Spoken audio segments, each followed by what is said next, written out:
একটানা ভারী বৃষ্টিতে বেহাল সিকিমের বিস্তীর্ণ এলাকা, ধস নেমে মৃত ৩।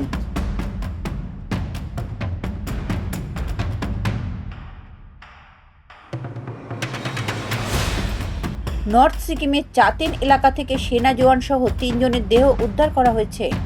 আরও বেশ কয়েকজন নিখোঁজ বলে খবর। নিখোঁজদের মধ্যে অধিকাংশই সেনা জওয়ান।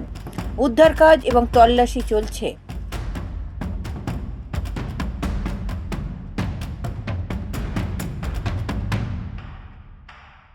উত্তর সিকিমের একাংশ থেকে আটক পর্যটকদের উদ্ধার করার কাজ শুরু হলো।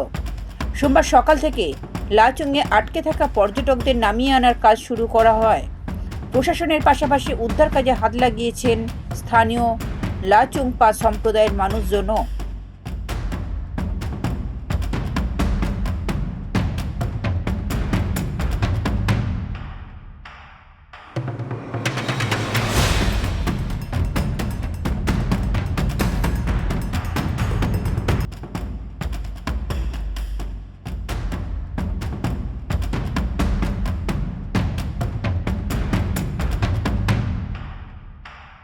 ব্যুরো রিপোর্ট, লটারি সংবাদ।